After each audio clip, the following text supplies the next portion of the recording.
specializes in organizational change through her work in the nonprofit sector as the consultant and founder of Nonprofit Ombuds. And she is also our interim executive director here at Herdacity, Tara Levy. Hi, Tara. How are you today? I'm so good. How are you, Jessica? Good, good. I know our audience is excited to learn more about the job hunt, so let's get to it. Fantastic. Well, shall I go ahead and start sharing my slides and dive in then? Yes, please. All right. Well, here goes. Hello, everybody.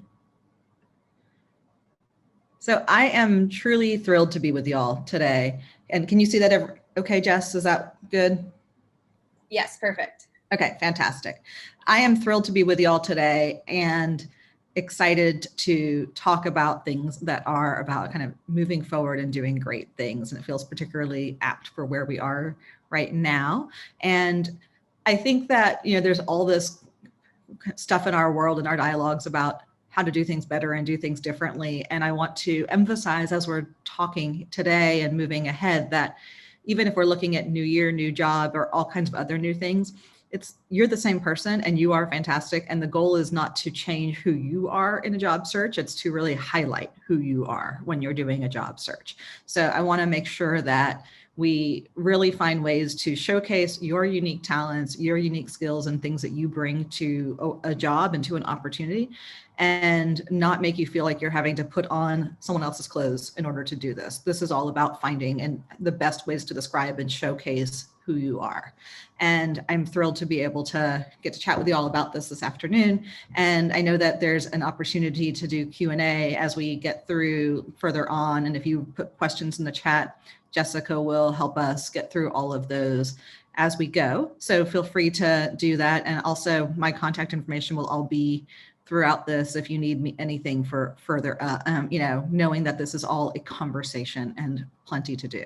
So thank you all for being here, and let's dive in and let's see if the arrows are going to work for me or if I'm going to use the things. Okay, here we go.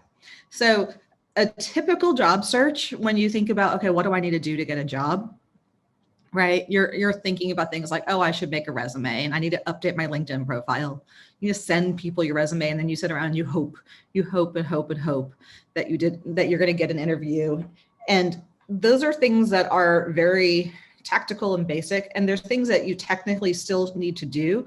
But I want to look at your job search to-do list as something that is also using this as the agenda for the structure for our conversation today, is less about the checklist of, oh, I need to make a resume, and more about how do I recognize and really show off my strengths.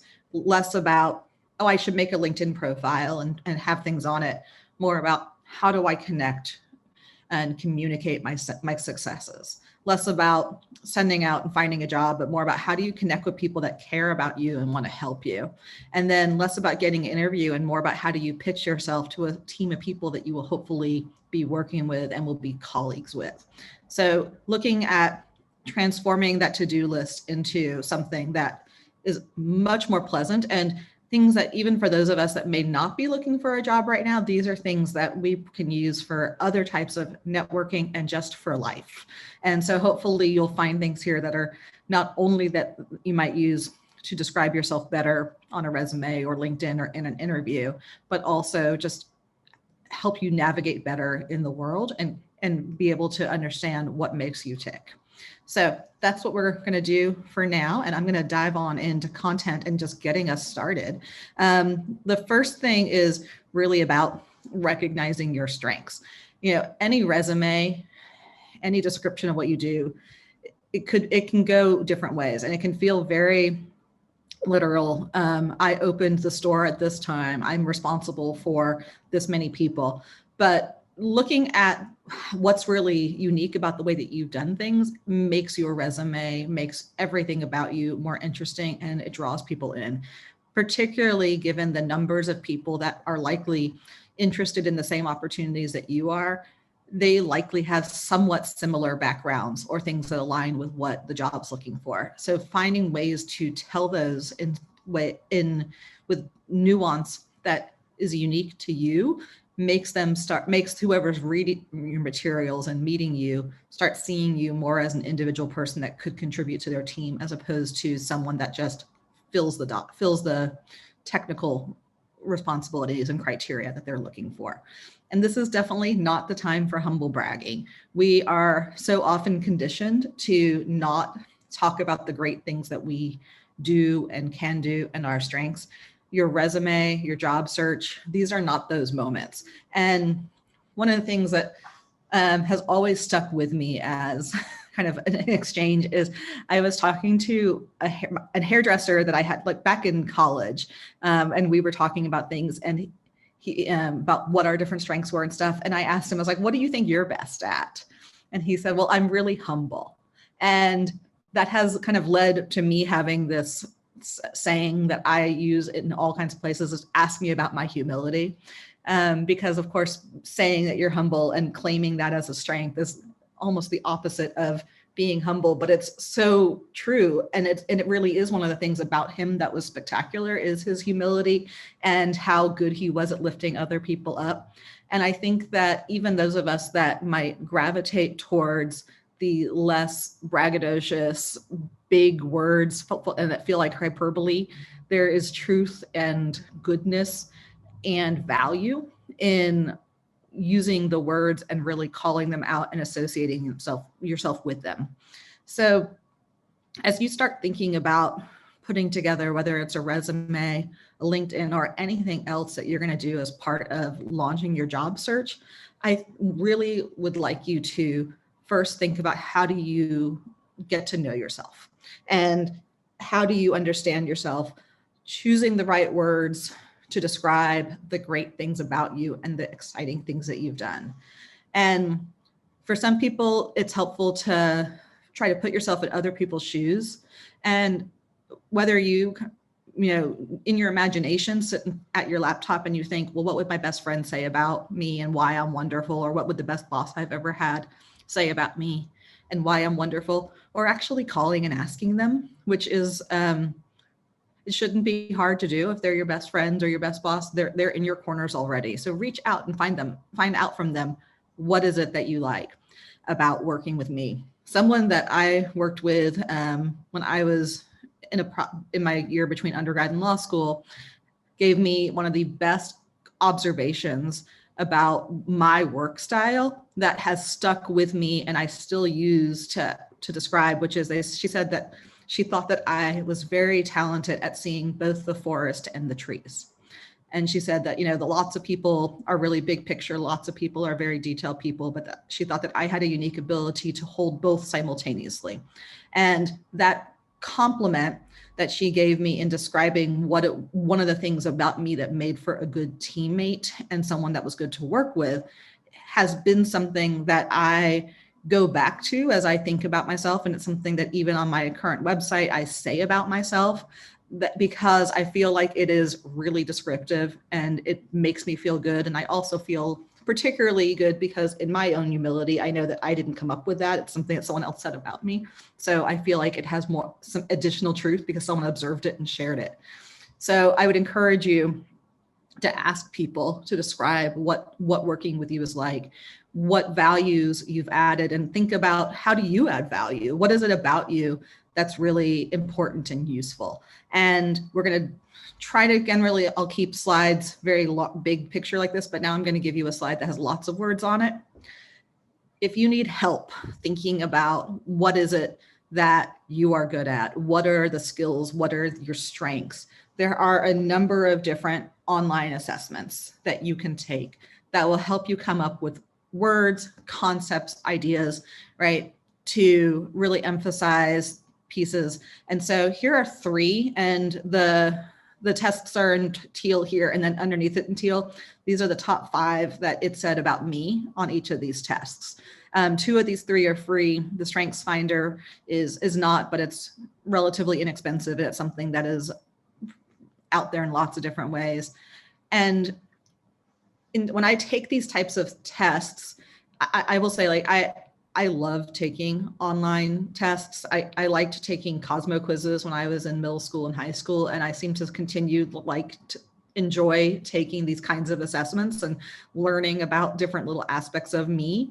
And so I think that it's kind of interesting, and I don't know how many of you have gotten to take these types of tests, or if there's others that you like. I would always love to know about others that you have found to be useful, particularly things that might help you professionally. So according to this high five test, for example, it says that my 5 top strengths are, my high five, they call them, are that I'm a strategist, a deliverer, a brainstormer, a problem solver, and a catalyst. And to give you a sense of what this test will give you, it'll also give you like a paragraph or two and other things about each of these. And so the paragraph here where it says strategist, this is the first paragraph that it has in what it puts out from its test that describes strategist, and what about me is kind of unique in that way. And this particular one, I think, ties to that comment about me seeing the trees in the forest. And I found that this is interesting because it ties in both that big picture thing that I see in the special way I have of things but also all the connections that I see. And so this gives me additional words and ideas. In the Strengths Finder, which is the Gallup one that a lot of us are more familiar with, strategic is my top one. So apparently strategy is my thing. It's definitely where my skill set hangs. But this one, I'm going to give you the third one down, which it gave me, which is that I like input. The input is one of my strengths. And this is, sometimes you read things and you're like, oh my gosh, this is me. This hits me. And I'm a collector. And I like to collect, seashells from beaches. And I also like to collect words. One of my friends in college, he and I had a running list of Janus words, which were words that were their own opposites. And we would delight in finding them and bringing them together. So I am very much someone that not just likes to find information, but to gather and categorize it and to figure out how things fit together. And then this last one about character strengths, the one I thought would be interesting to share is that it classifies creativity as one of my strengths in the way that I go about kind of taking my wisdom and bringing out in the world. And this first piece, that it's about thinking of novel and productive ways to conceptualize things and to do things. And then when you put those together with a strategic perspective on things, my gathering of things and finding out all the inquiry, and then figuring out how do we move forward and do something in a novel or different way. Sorry, I'm talking all by myself here is going to end up with me drinking a lot of tea. I'm not used to just like getting to go by myself for a while. Excuse me. So these types of things are out there for you. And I would encourage you that as you start thinking about what kind of jobs you want, as well as how you're going to describe yourself on the collateral that you're going to make, your resume, your LinkedIn, everything else, take these and start seeing what kinds of words describe things about you that you might have had a harder time putting a finger on, and to be able to build the picture of who you are and what you do. So in addition, I will say, I still like taking those Cosmo style quizzes. BuzzFeed is probably has all of my sensitive data because I've answered every one of its quizzes over the years. And some of them are also actually really useful in this world of describing who you are. And so I have taken quizzes about my what Schitt's Creek character am I. By the way, I have 2 Schitt's Creek characters, as it turns out, about what Star Wars character, my Hogwarts house, everything. And these are things that also really go into who I am, and that I actually think that as I've put together my own materials and described who I am in the world, these have been helpful. So Amy Santiago on Brooklyn Nine-Nine she is organized, she is optimistic, she is, she cares about the rules and the systems that things are in, and she's also very creative about looking for how do you do things differently. And I very much identify with that. I am a Hufflepuff in every way of the Harry Potter universe could possibly be. And the kind of combination of steadfastness and loyalty and don't mess with meanness that Hufflepuffs have that goes with their integrity is very much part of who I am. Excuse me. And I really am. Oh my gosh, just talking to myself for a while. This is gonna be fun. And then thinking about, you know, Hamilton, even like Angelica here as someone that I very much identify with, and even like watching her and some of the different choices that she made as I saw that show, I identified with her. And there's things about her in the way that she really stands up for women, that she is willing to do things differently than what's expected of her, that she's not willing to accept the status quo for the way that society wants to do things. Those are things that are very much part of me and how I go about the world. And so even these fun quizzes that you might take can also help you to put together a profile of who you are. And I would say, think about how, when you write your resume, how do you show these pieces about your Hufflepuff nature, or perhaps your Gryffindor or Ravenclaw? We won't talk about your Slytherin nature, right? How do you incorporate those into who you are? How does thinking about those things help you describe who you are? It does not mean that you have to write other interests, include Harry Potter trivia or taking quizzes online, but having these things in mind as you are putting together a description of who you are and what makes you unique and important and special can be incredibly helpful. And, you know, then thinking about kind of that, the joy that Angelica brings and some of the Hamilton stuff, you know, thinking about how you tell your story is the next piece. So once you have all these different words and adjectives, concepts that you identify with and that you feel can connect you to some bigger concepts, you need to not just keep that to yourself, you need to tell people about it. And so thinking then about how do you incorporate these concepts and ideas and really tell your story is exciting, because it means that you're getting to test some of these ideas also with other people. And so in addition to the few people that you might have asked for their perspective on how you work and how you are and what makes you great as a team, you're now going to start telling more people, and you're going to start seeing what's resonating and maybe what is even truer than you had realized, and you can refine your message further. So as you start doing this, in addition to incorporating it into your resume with things like action words, right? Good verbs. And I feel like we should probably have some session someday on just the grammar of writing about ourselves. But using good words, active words, and original content. Don't take your job description from when you got hired at your last role and just put that stuff as the bullets in your resume. Write original content that gives your voice to the experience and really makes it original, because none of these people are looking to just hire a drone, right? They're looking to hire a person. And so you need to demonstrate what about you is individual and worthwhile to engage with. And in addition to just looking at the vocabulary you use, looking at the things that you describe, you also want to think about where you're going to display it, where you want to show this off in order to get people to know about what you're doing. So think about, how do you use LinkedIn, for example? And it's, you know, I think that we've all had different relationships with social media over the years. LinkedIn has become something in the recent years, I think, that has become far more strategic, and something that I feel like a lot of us can leverage as we are doing all kinds of networking, especially job search networking. If you are in a field that you've created things, whether it's works of art or written documents or graphics that you've done for different campaigns, you should have a portfolio. At the very least, you should have some type of particularly if it's writing, you should have all those things together as like, here are some of the essays I've written, here are some white paper that I've written. And you can do those types of things both electronically or on paper. I think that having all of it electronic in some way is important, because so much of what you will be doing is going to be virtual. So think about how you pull all that together. And then depending on the type of world that you're in, profession, I'm getting a text. No, we're good.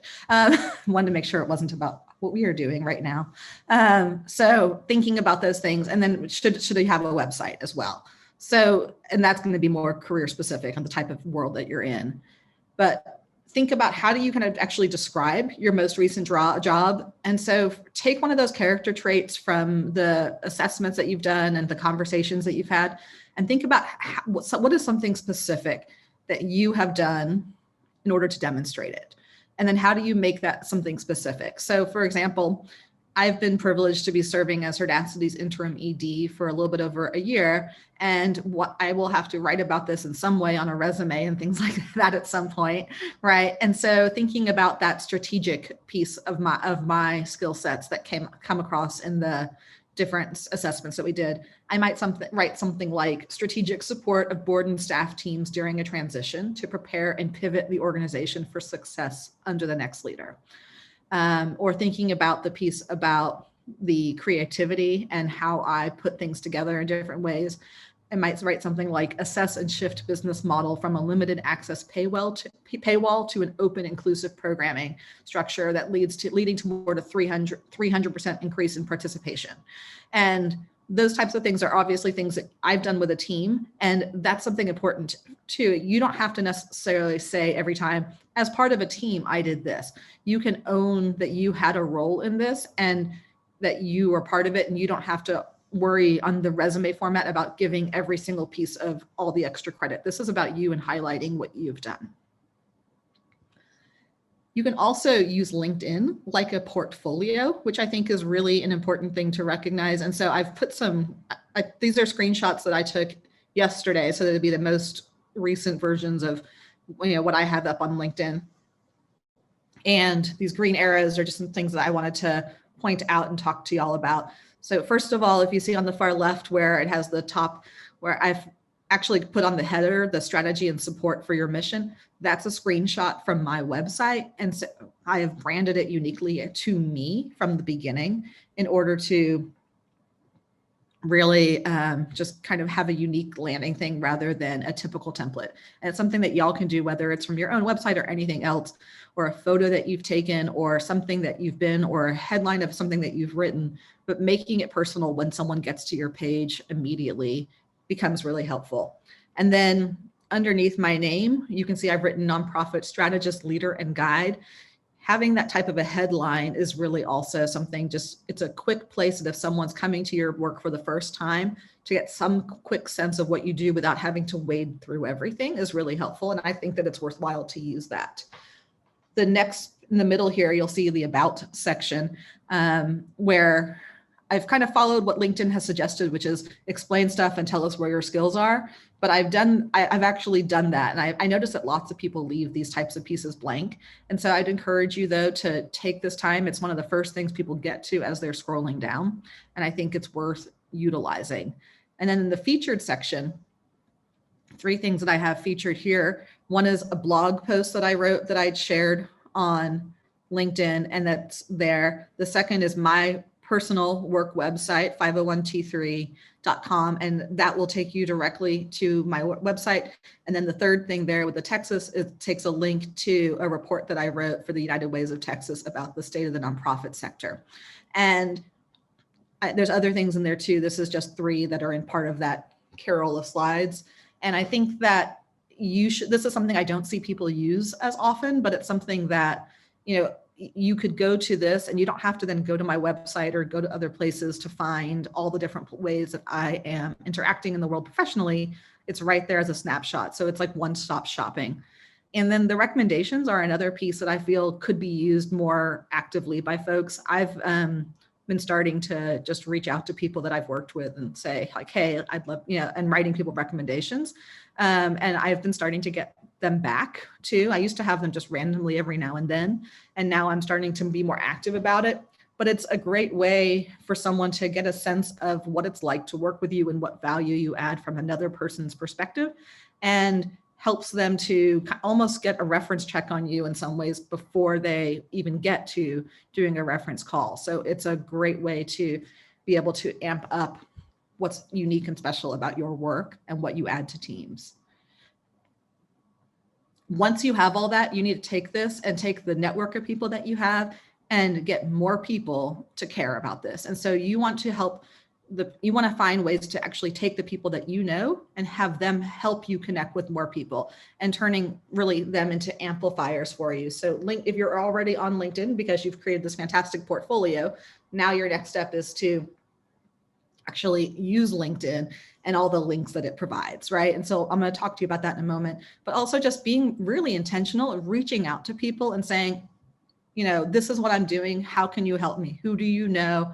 And reaching out to people that you have no contact with and saying, hi, can I talk to you? And actually, I think one of the people that I saw registered for this webinar is someone that I did an informational interview with a couple of years ago. And it's really fun just to see kind of how those people come together. And when you do an informational interview, not only do you learn something, but usually then people connect you to their networks and you start getting additional help.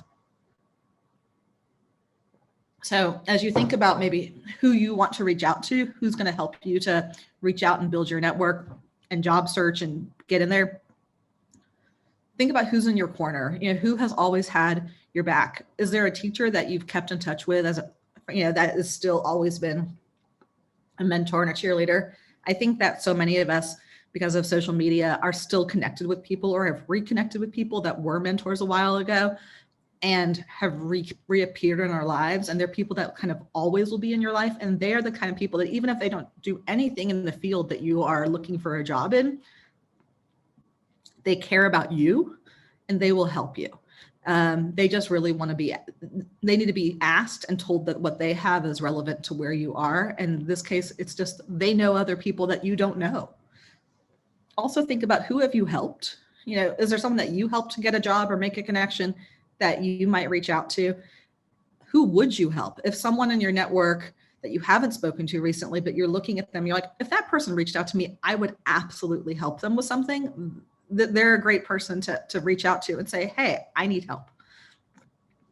Think about who you need to know and where you need to know people. So do you need to know people that are in a certain profession, at a certain company, in a certain city?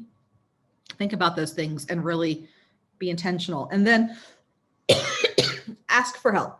Don't just think that because you've updated your resume and they got some LinkedIn update that says that you've moved your profile to looking for a job or anything like that.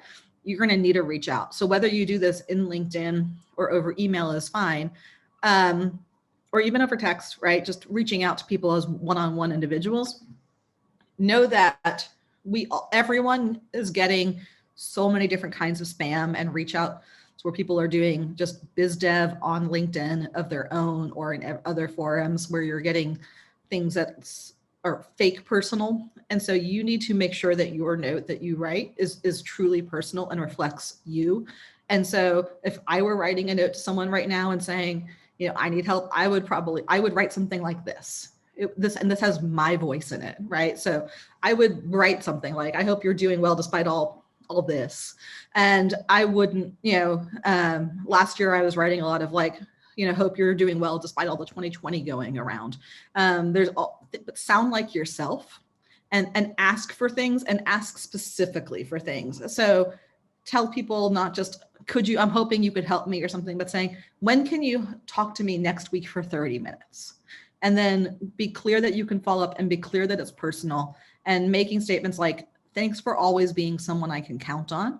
Those types of things build additional reasons and buy-in for folks to actually help you and follow through. So do this type of intentional networking, clear asking and reaching out. And then also with LinkedIn or Twitter, other places that you're doing social and blending with your profession, think about how you can post things that are meaningful and not mindless. So if you've written anything, clearly that's the kind of thing you should be posting, but share articles that you think are interesting and relevant to the field that you're in, blogs that you found.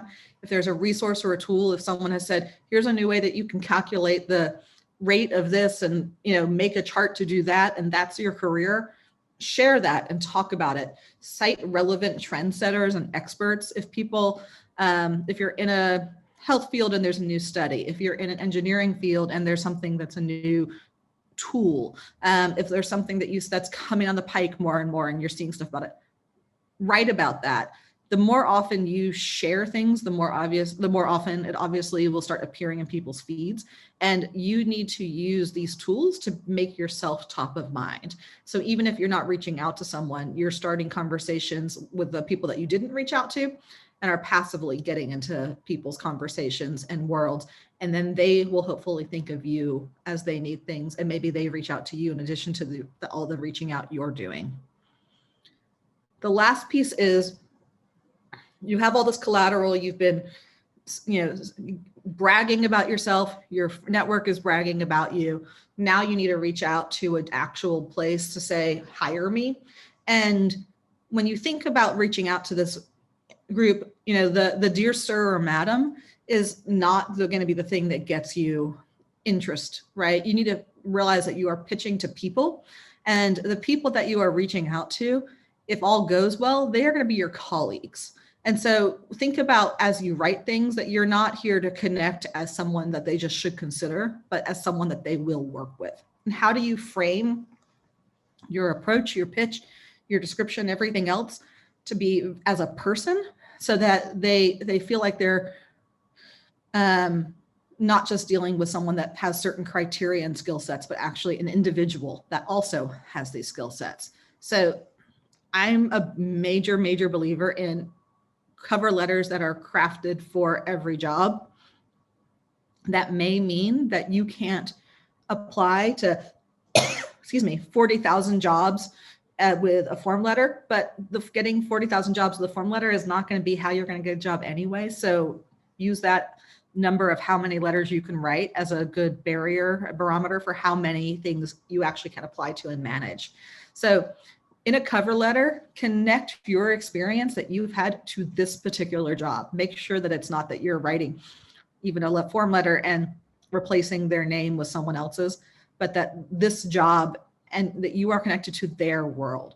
So if there is a person who told you to apply for this, tell that story.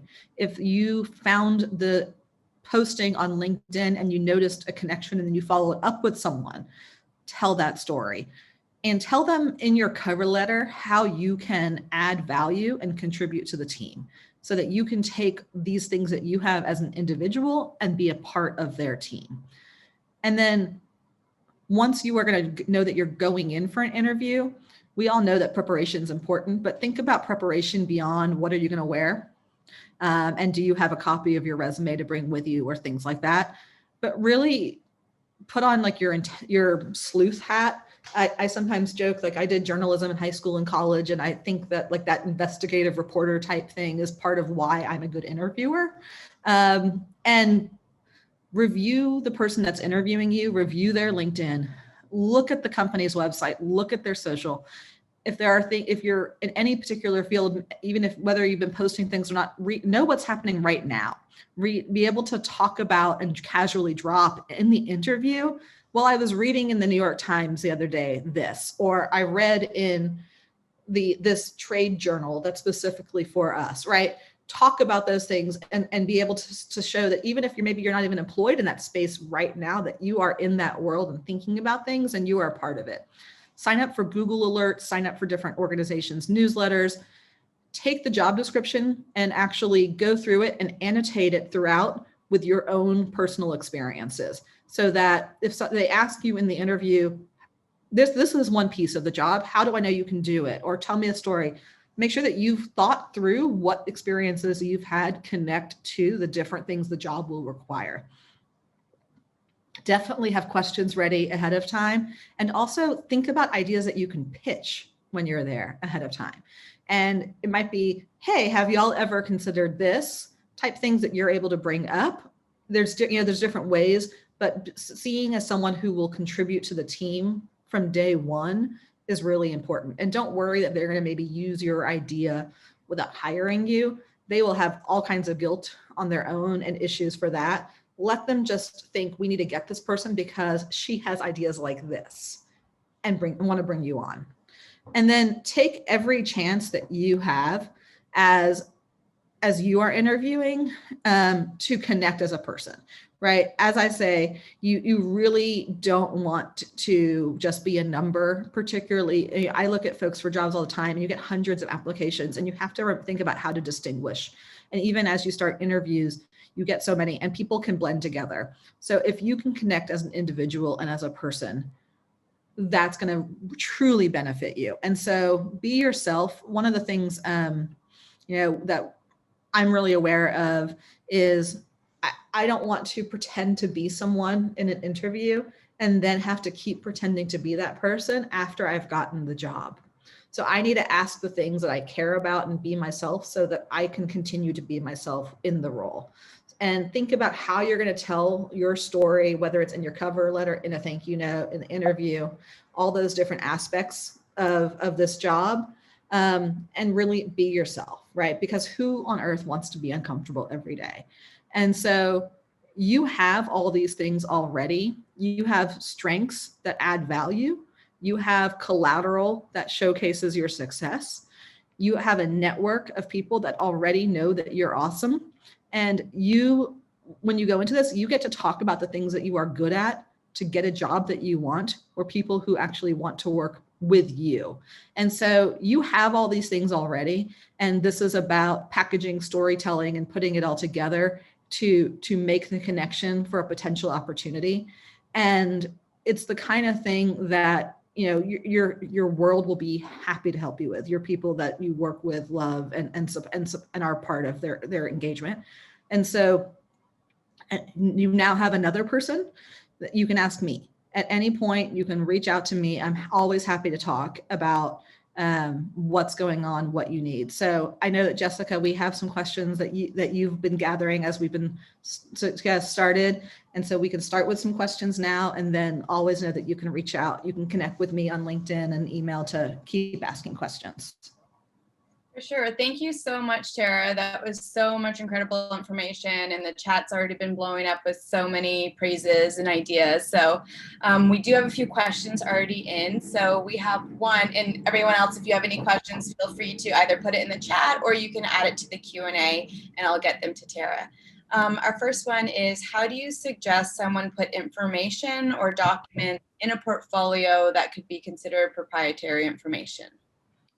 So depending on if you're leaving a place, how you're leaving, there's always different pieces of this. I think it's a good idea in general just to be asking, as you leave, what are the things that you can share and what you can't. But you can always, do some combination of, classifying stuff yourself with things or being able to figure out how to describe, I created this thing that I can't show you directly. So just describe it and let them know. If depending on the type of thing that it is, there's different pieces, like whether it's confidential versus just whether you have the rights to it, right? Versus just like you didn't bring it with you, it's on someone else's website. So there's different layers of that. And it's likely that the place that you're applying is in a similar or related field that understands that type of level of confidentiality and ownership. So being able to say, I did this at this place. As you totally get, I can't show you that here, but this is what I did. Let me tell you about it. And I'm happy to connect you with someone that can tell you about it. But I'm also a big believer in kind of gathering a portfolio as you work. And so I have on my personal laptop a folder where in every job I've been in, when I write something, different things, like when I'm like, I really like that, I tend to keep them. And so that I have access to them later in the way that I wrote them in that formatting. And, sometimes I'll tell someone like, hey, can I see this? But also I'll tell people like, I can't actually, I can show you this, but I can't give it to you. Like I can show you this in person, but you can't have this because I did, that's what I've agreed to with this organization. So there's different ways. And I think just being honest about it is honesty is always like, just tell the truth, be honest, and be a good person, because that's who they want to hire too. Yeah, great. Are handwritten thank you notes still a thing? With remote work and email being so convenient, I find myself sending a quick email frequently. I think that they are still a thing. They are still almost surprising when you get them, though. So they're not as much of a thing as we would all like them to be. The bigger challenge I have with email versus handwriting at this point is that a lot of people are making decisions quickly. And so if you send something with a handwritten snail mail, it is likely to not arrive in a timely way, and your thank you will have been missed. Particularly if you don't know where you are in an interview process. So, but if someone is interviewing 5 candidates and you happen to be the 5th candidate, it is very possible that they will all be getting together later that day or the next day or so to talk about the candidates and to make decisions. And so if you sent a handwritten note, it is very possible that it will not have been part of the calculation about you being a wonderful thank you note writer and follow up, because that ship will have already sailed.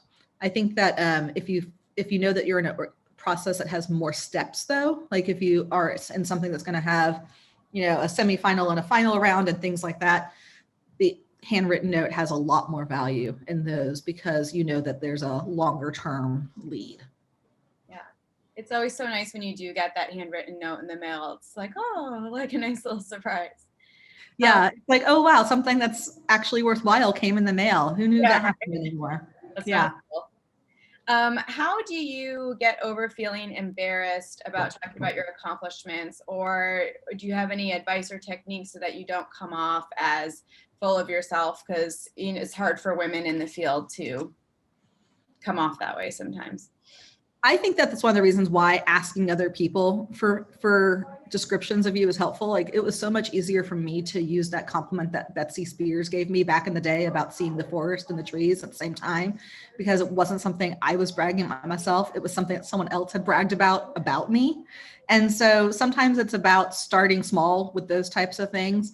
But also, know that, this isn't the Hunger Games, but only one person is usually going to come out and get the job, right? So if you don't show off your strengths and be yourself, you will likely risk at losing that to someone else who is going to be more bold and to say those things.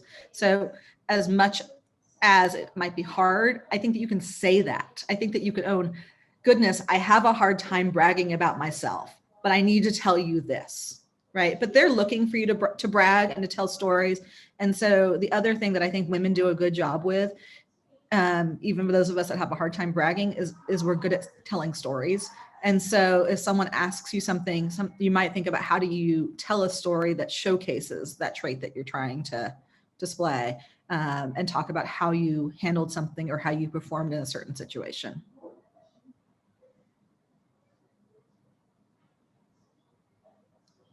Oh, you're on mute, Jessica. Thank you. What suggestions do you have for someone who has a lot of experience but took a 20-year break to raise children? How do you suggest handling the break on the resume? Do you leave out dates to avoid the age discrimination? Do you leave out some of your experience because they had 20 years of experience before taking the break? I think that first of all, my hope is that the world is getting better about this. And I definitely think that as we have more and more women in positions that are doing the hiring, we have a better understanding of what a lot of folks have done. And so I think if it makes you uncomfortable to have the gap on your resume, then you need to address it. But if it doesn't make you uncomfortable and you're just wondering, is this okay? Then I wouldn't particularly worry about it. And I'd more put it in your cover letter and say, as I'm transitioning out of a full-time role at home, this is what I'm doing. And so just address it, describe it, be honest. No one should be making decisions about hiring you because of your age. So I'm less concerned about the dates and things like that. The other thing that I've found interesting is there's a lot more just of pulling resumes together that are less about a play-by-play of where you've been, and they're more about a story of what your skills are. I think that has become more popular recently, because it used to be that someone would work 1, maybe 2, goodness, maybe 3 places in their career. And now you work someplace for 1 year, 2 years, maybe 3, right? Like, it's a different thing. And so either resumes have to change in the way that we do things as lists of where we've been, or they have to become lists of what you can do and what your strengths are. So you can also use that different type of a format for your resume to say, these are the things I'm good at and skilled at, and organize it by, I'm a catalyst, I'm a leader, I'm a whatever your strengths are, and then pull things from all those different jobs that you've had, as well as from some of your experiences at home, whether it's, organizational things that you have managed to do, in your personal life, or, as a volunteer in the community that you might have been doing while you're also.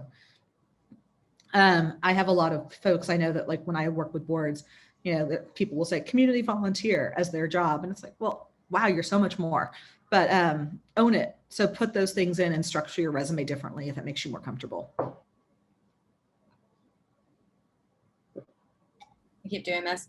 If you have 80% of the requirements on a job description, do you mention the 20% you don't have in your cover letter or interview, or do you just focus on the 80% that you do have?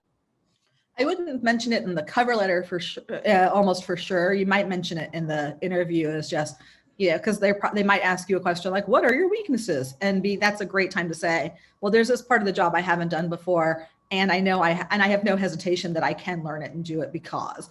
But it's something that they say a lot of women have a hard time. They look at things and you feel like you want to have hit every single thing on the job description in order to apply, to a degree much higher than men tend to.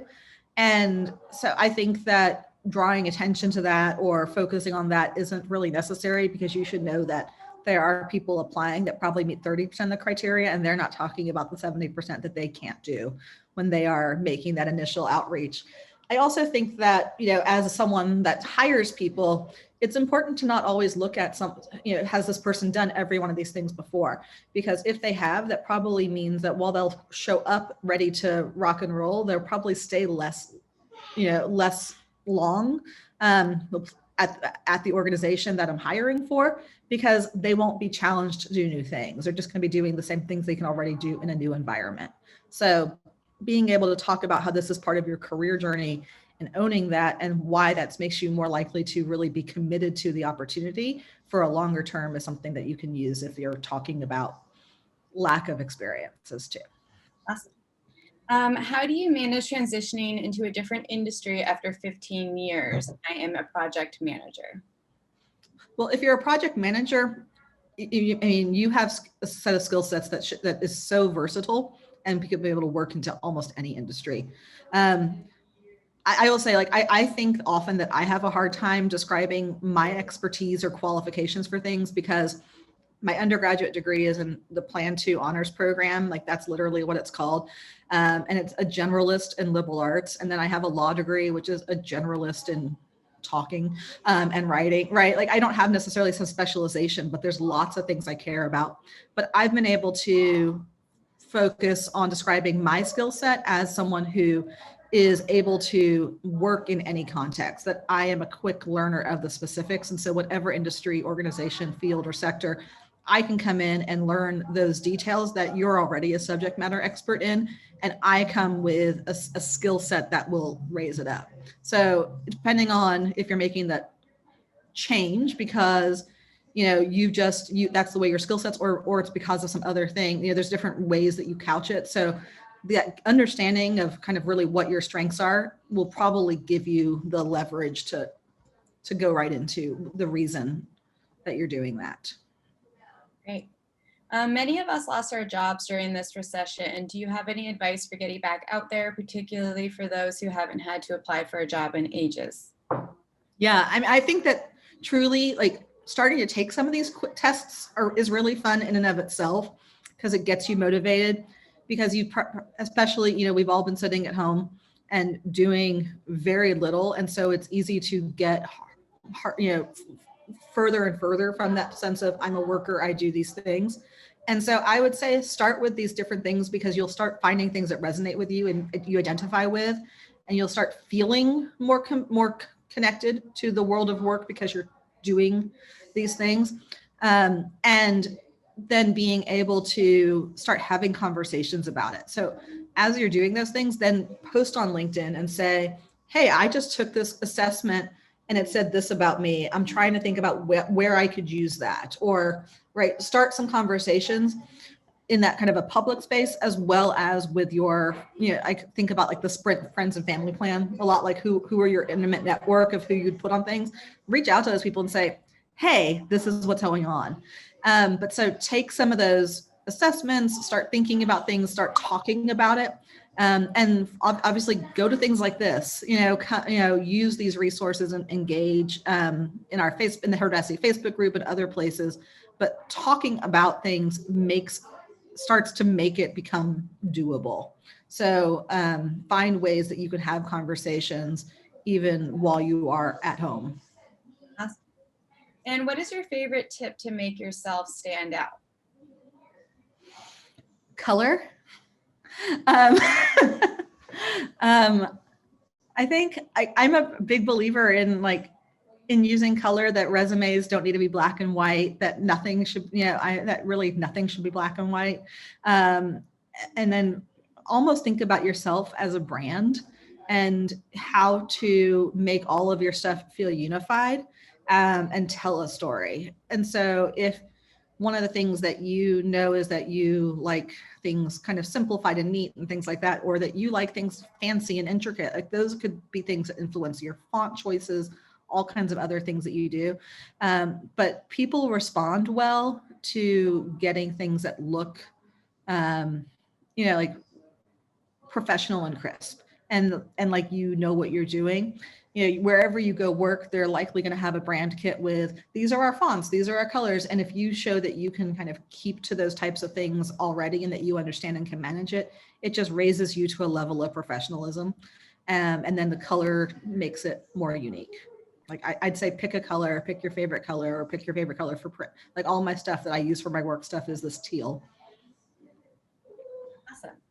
I think that's all the questions we have for now. I just wanted to thank you, Tara, for all of this great information. If you guys have any more questions for Tara, you can either email her or connect with her on LinkedIn.